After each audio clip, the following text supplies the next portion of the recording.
The accused sits forward, watching the grandfatherly figure on the bench like a seagull waiting for a chip. Lawyers dart from court to court to play their walk-on parts in a giant board game in which most squares are marked, "Do not go to jail." In a full day that I spent watching what happens in a court system swamped by the current youth crime wave, that worried father seems the only person who looks abashed to be there. I'm Andrew Rule, this is Life and Crimes.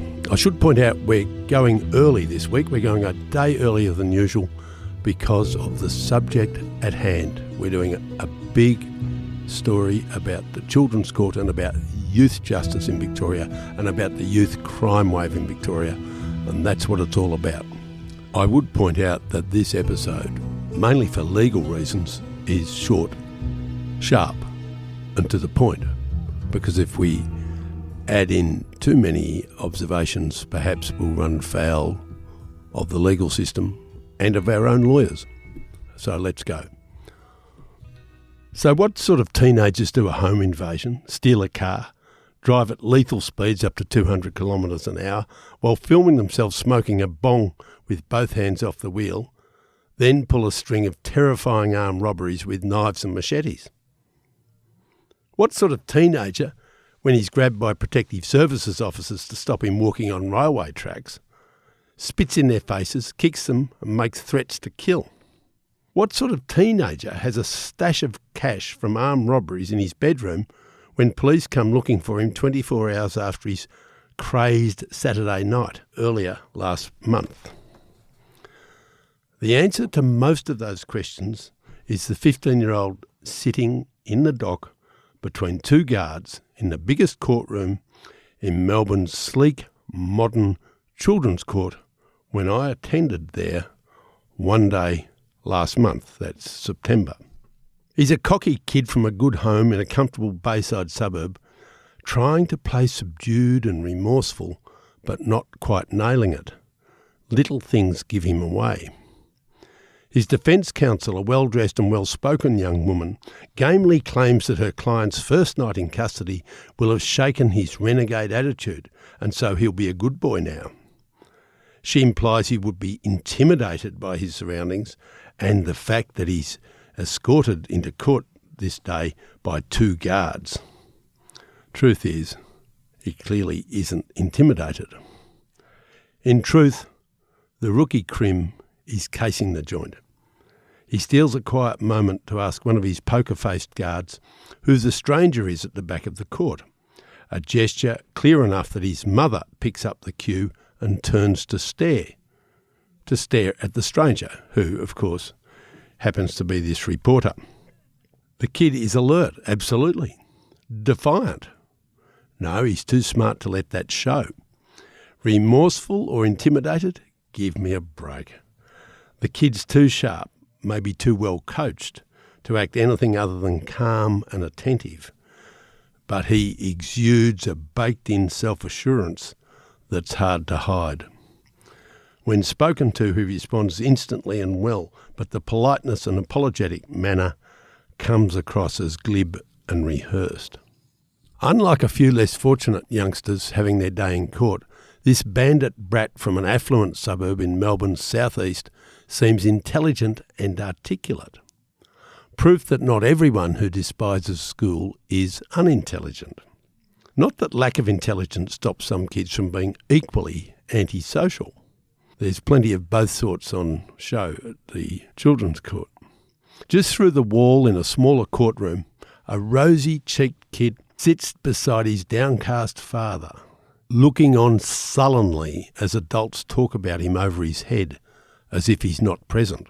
He looks like a big 12-year-old, but he's probably 14, a childish teen dressed in a shapeless gangbanger uniform of black tracksuit and hoodie that everyone wears to a court in which the accused's comfort and ease is paramount. Despite the best efforts of a calm and kindly judge, it is inevitable that the boy's low intelligence is discussed. He might not know what some of the words mean, but he must sense that he's being labelled as stupid. His poor intellect is his only defence to charges of theft and vandalism. But that defence comes at a cost. He's referred to in his presence as if he's a troublesome pet or a sick baby with no understanding. This is unavoidable, but it's no less distressing for that. It's a little bit hard to watch that boy and his father next to him. The judge and the two lawyers at the bar table, who are notionally opposed to each other but are notably collegiate, murmur discreet agreement that the youngster is a dozen IQ points below the level for making logical decisions in a legal sense.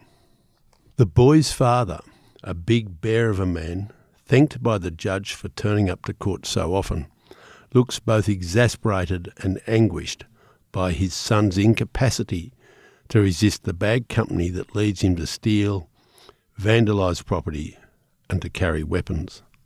In a full day that I spent watching what happens in a court system swamped by the current youth crime wave, that worried father seems the only person who looks abashed to be there. Apart from that sad man, around the children's court there's no detectable shame, no real respect or fear of consequences. That is the impression a watcher gets when you watch what goes on there for several hours. The magistrates, lawyers on both sides and social workers all have the dial locked onto compassion, but seem weary from juggling a cascade of cases in which the same roster of names and faces appears so often. Teachers at rough schools and medical staff in emergency departments have that same harassed look. Lawyers, most of them young, dart from court to court to play their walk-on parts in a giant board game in which most squares are marked "Do not go to jail." For the most part, those facing legal proceedings are hard to distinguish from young friends and relatives who turn up with them. They dress way below casual, bringing the street look to court, black hoodies for choice, and compulsively scroll through their phones, even in the hearing rooms, even in court. One teen couple slump 2 rows behind the bar table, smile and nod over a shared phone screen as casually as if they're on a park bench. Juliet's head nestled on Romeo's shoulder. In a waiting room featuring soothing pastel shades and framed childish artwork, a drug-ravaged couple of indeterminate age snooze, draped over beanbags misguidedly provided for young children that in fact no one would let anywhere near this wasted pair. Both are raked thin with the caved-in twisted faces that come from years of feeding addictions that will probably kill them. When these junkies wake up, they stalk around making random comments and laughing, insolently loud. Watching 5 armed protective service officers who hang around the stair landing, watching both the street-level security entrance below and the first-floor waiting areas above. These armed officers, plus a couple of unarmed courthouse staff, are a sign of the ever-present risk of violence. Everyone entering the building is wanded for hidden weapons after the usual scanner procedure, a combination as thorough as at many airports. Security cameras sprout from the front and side of the building. They monitor the courthouse precinct and beam the vision to screens in waiting areas inside. It seems to a casual observer that this is to let those inside check if rival gang members are outside. It's not the only sign that gangs influence the day-to-day running of the court. When a Sudanese youth appears via video screen from a suburban location, a lawyer explains to the judge that, of course, the youth couldn't attend court in person because so-and-so, presumably a rival gang member, was also due to appear. The inference is that the inmates are running the asylum, with the justice system tacitly kowtowing to gang culture by scheduling around members of rival crews. It smells like a silent admission that to do otherwise would risk open warfare in the street outside, or worse, inside the court itself. Any such clash would be a public relations disaster, further disgracing a system already failing the pub test because of the public perception that repeat offenders are repeatedly bailed only to offend again. Back in the big court in mid-afternoon, the Bayside Bandits lawyer is working hard to pull off a big concession for her confident client, who, it turns out, is the only child of doting parents. The lawyer explains that the boy's grandmother lives in Europe and that the family has already bought air tickets to visit the old woman for a month from mid-September.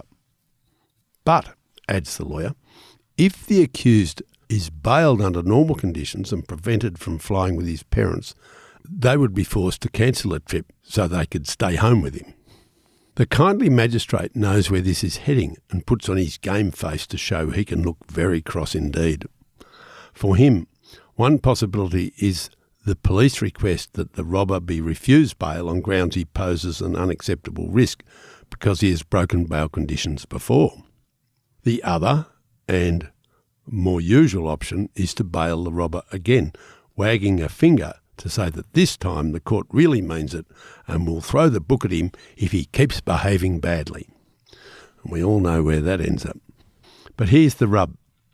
The bail option is complicated by the fact that the kid's lawyer is playing the European granny card. If the kid is bailed but cannot leave the family house overnight, let alone Australia for a month, then mum and dad will have to cancel their excellent Qatar Airways flights to stay home with him. Despite the magistrate's studied frown, it's clear the overseas holiday option is on the table. The accused sits forward, watching the grandfatherly figure on the bench like a seagull waiting for a chip. The magistrate runs through his finger-wagging routine, but it's hardly hellfire and brimstone. He says he's all too familiar with the names and addresses of, quote, your entire crew, unquote, and that for the accused to mix with them can only, quote, cause grief, unquote, in the area where they live. He notes the disgraceful behaviour outlined by the prosecutor, especially, quote, spitting on the PSOs, which is very disrespectful and disgusting and dangerous, and shows that the spitter places, quote, no value on other people. On balance, he says, as if it's just occurred to him, it might be better if there was a circuit breaker to help the accused stay away from the temptations of his Bayside crew. Then the magistrate throws the switch to game show host. You, he says, turning to look at the offender, are going to Europe. On a strict condition, he adds sternly, that the bandit returns to Australia with his parents in the first week of October and reports to court 3 days later. It seems to me that the kid resists the temptation to pump his fist. Yes, Your Honour, he says in a clear voice, nodding his head gravely. I'm grateful for your decision. Thank you. And that is why a repeat offender who allegedly steals and robs and assaults people and drives at homicidal speeds in stolen cars is now touring Europe with the people who made him what he is today. It's a good bet he will return to Australia, of course, but if he has a dual passport like his father probably has, there's not much to stop him staying over there except for fear of grandma's cooking. The same day the Bayside Bandit gets his exit visa stamped by Magistrate Santa Claus, a gang online forum carries a line of wickedly simple political and legal analysis from some other machete-wielding car thief. This is what the little bugger put online. A, if Liberal gets into power next election, everyone's cooked. Thanks for listening.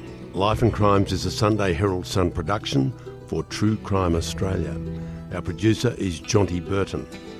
For my columns, features and more, go to heraldsun.com.au/Andrew Rule, one word. For advertising inquiries, go to newspodcasts@news.com.au. That is all one word, newspodcasts sold. And if you want further information about this episode, links are in the description.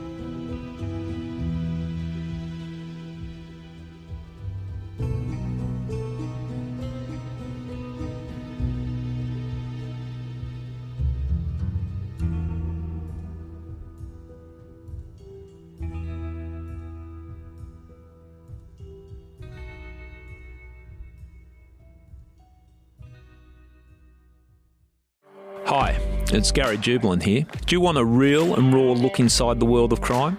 Well then check out my podcast, I Catch Killers, where I interview people from all sides of the law. I draw my firearm and I went into fight mode. I wanted to find and confront this gunman. I'm not getting verbal, am I? I shouldn't have trusted you. See, I'm trying to open my mind up to defence bars. I know, it's just begging to be said. Yeah, fair call, fair call. We have amazing guests every week. Search for I Catch Killers wherever you get your podcasts.